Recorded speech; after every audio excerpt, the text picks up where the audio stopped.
Look how easy this was.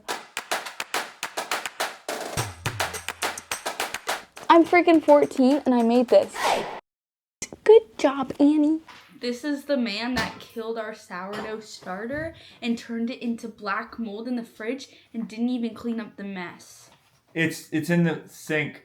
So now I'm gonna make sourdough. Good afternoon, my folks. Today I'm gonna be making sourdough and show you how easy it is because it's really not that hard. Can I give you a tip? What is it? You should say sourdough starter. Today, I'm going to show you how to make a sourdough starter because it's really not as hard as you may think. To start, you're gonna mix 60 grams of whole wheat flour and 60 grams of water into your jar.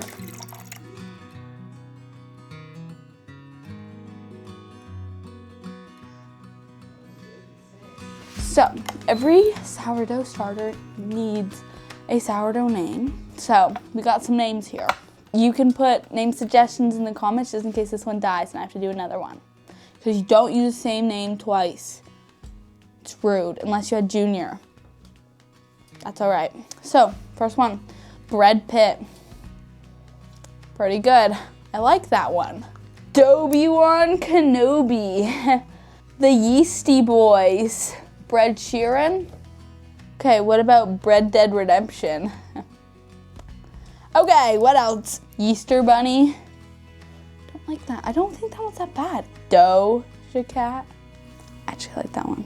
Okay, I'm gonna come back with my top ones. 1 minute, 37 seconds later. After some very careful consideration, my sourdough starter's name is Fernando. I love it. I love it so much. I love it. Fernando. So Fernando has started. So you want to cover it up and leave it in like a room temperature room, like 20 degrees Celsius or so, bro. Like 20 degrees Celsius or so. So you can cover it up with a cloth. I put an elastic just to keep it on there. Or if you could just set the lid on top, but don't screw it up. Like don't screw the lid on. And I'll see you tomorrow. So I just got home from school and I checked on Fernando. He did not rise, and that's okay, you know? Because I only fed him once. This is what he's looking like. I put there's elastic there to show how much he's risen, which is literally nothing. But we're gonna feed him. Okay, Fernando looks a little nasty. You can check for bubbles, and then again, you just add 60 grams of water and 60 grams of flour and stir it up. There might not be some bubbles yet, and that's okay.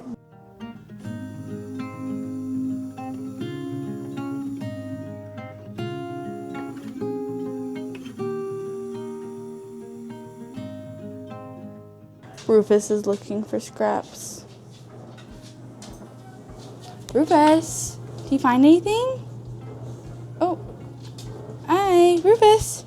He can't really hear me. That's okay. Wait, where's he going? Rufus, Rufus, Rufus. Okay, go on. Good afternoon. It's day 3 of Fernando's life.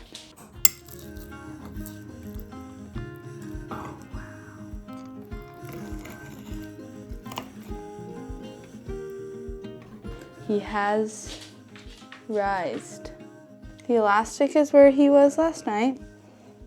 And as you can see, he has definitely exceeded where he was last night. Okay, you're gonna discard half the starter and you're gonna add 60 grams of water and 60 grams of flour.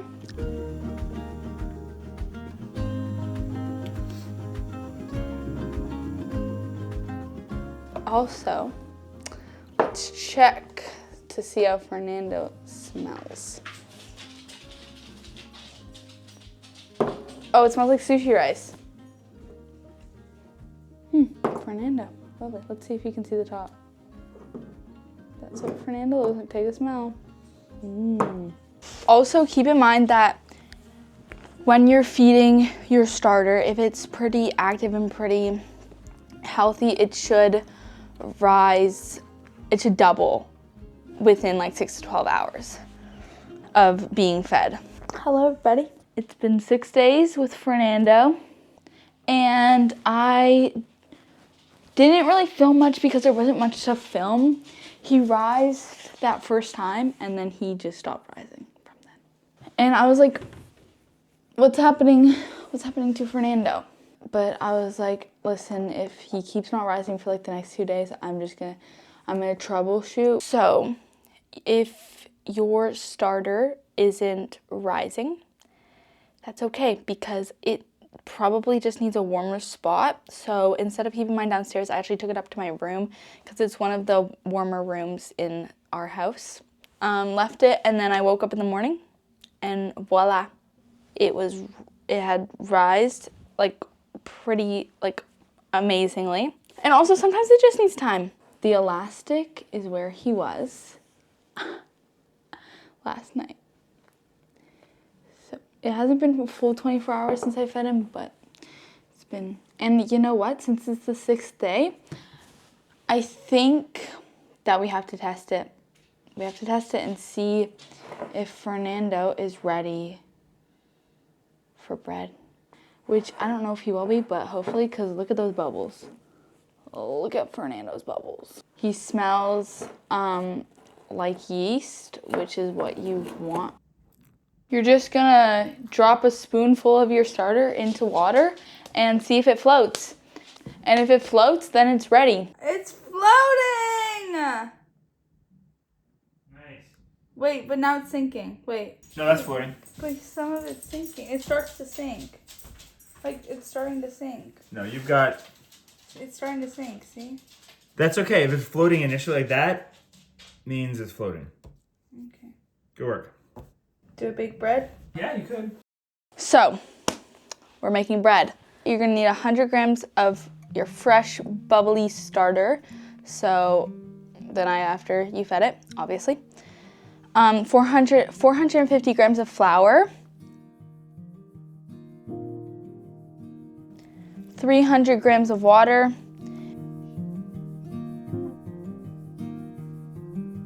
And 10 grams of salt. Okay, so you mix all those ingredients together in a bowl, like a big mixing bowl. Doesn't have to be fancy. Should turn into like a shaggy-ish ball. Like, it's not gonna be like, if it's really wet, you're not doing it right. And if it's like just flour, you're not doing it right. It's gotta be like, it's gonna feel dry. You're gonna be like, what the heck?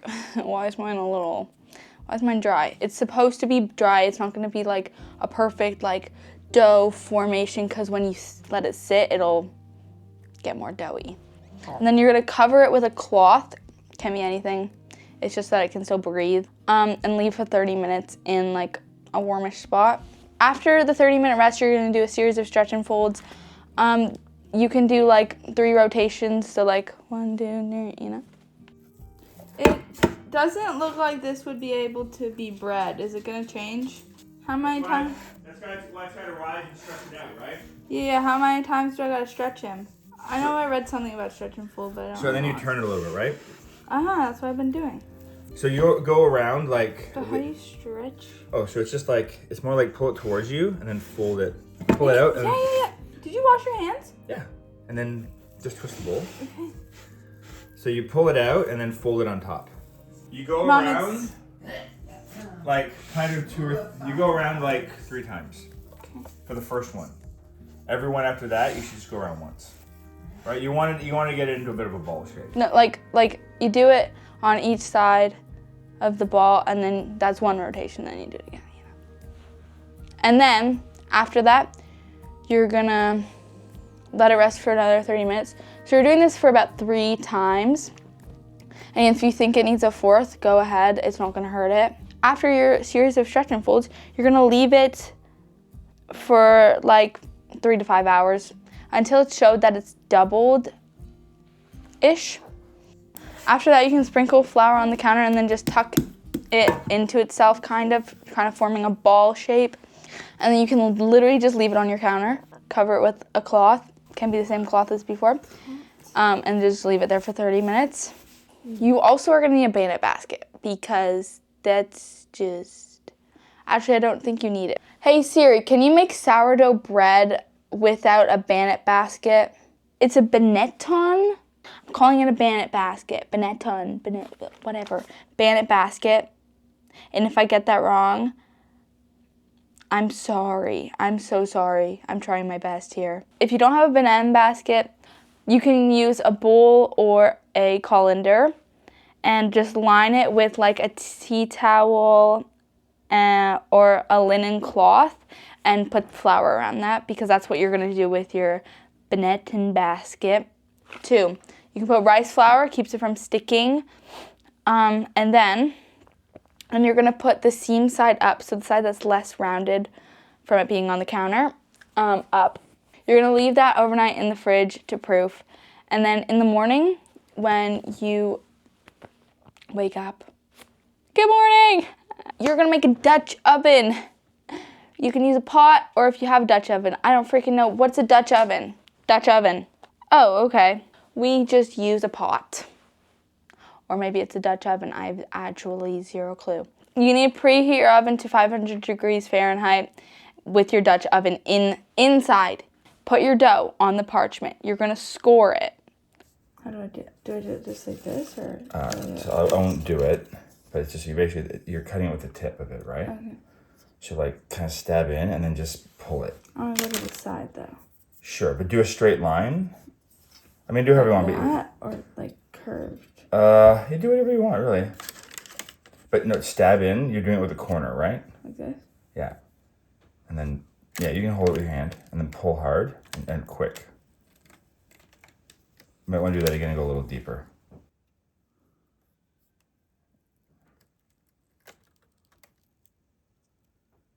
Yeah, good.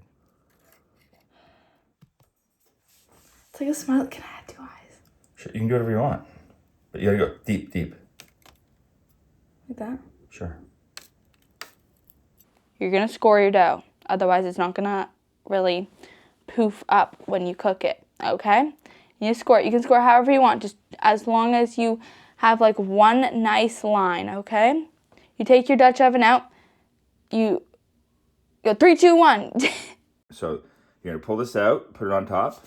That's the first thing you're gonna do. Ready? I'll walk you through every step. It comes out.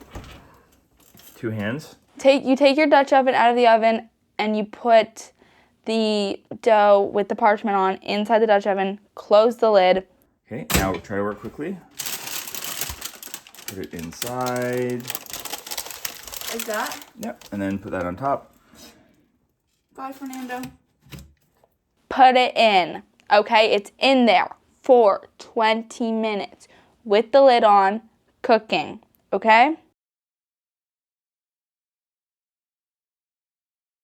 Are you ready for your first peek of what your bread might look like? Oh my god, stop. You're stressing me out. Just pull the lid off. I'll take this out. Pull the lid off. Don't burn your hand. I love it.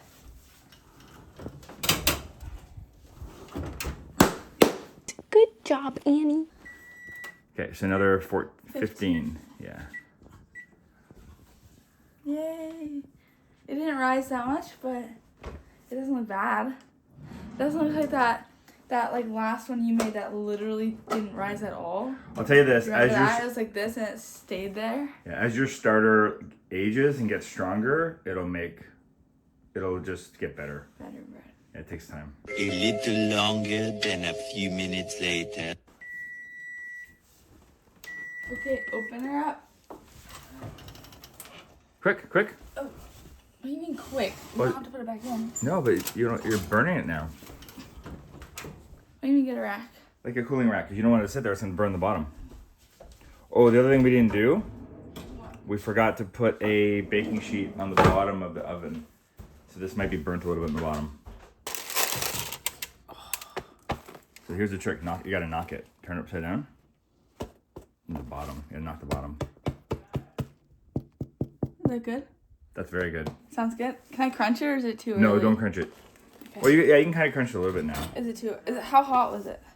And then that is basically it. You've made bread. Congratulations. Oh, help me. Ow, ow, ow, ow. Hey, what'd you do? Shut up! I thought you were my friend. That's pretty good. I mean, it could have bigger bubbles, but for the first loaf. Dude, that's so good. Just That's so good. Oh, the smell of it's incredible. You happy? yeah, wait, let's try some. Cheers.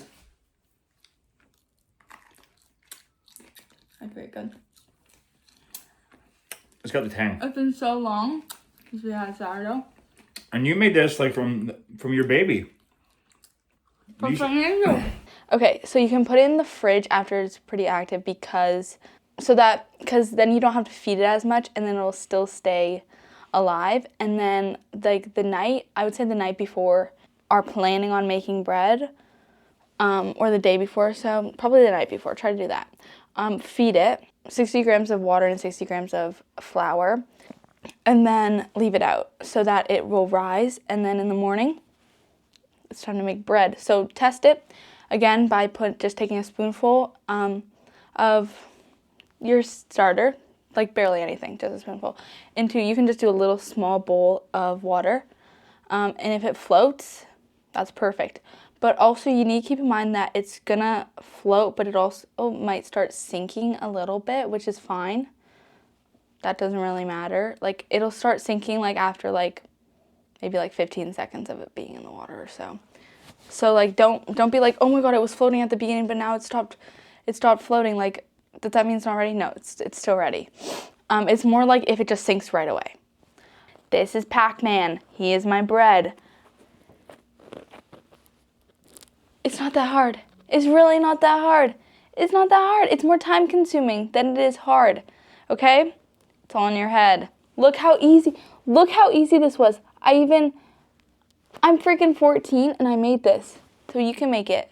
I hope at this point you have a beautiful, luscious bread, or you want to make bread because it's so good. Okay? Also, don't get discouraged because after you make your first loaf, it might turn out absolutely horrible. It might be so freaking bad that you want to throw it in the trash and never try to make bread again, but you got to keep trying because it's going to turn out really good. Or your first loaf might be like this. Pretty good, you know? I was not expecting this. I hope you guys learned how do I end a video? I hope you guys enjoyed this video of learning how to make sourdough because it's really actually that easy. And if you want more videos like, oh, the eyeball's gone. I ate it. If you want more like tips and tricks of sourdough or like different recipes you can make like bagels, flatbread, or what you can do with the discard of the starter, let me know. And have a great Monday. I don't know what to say. Have a great Monday, even if it's Tuesday.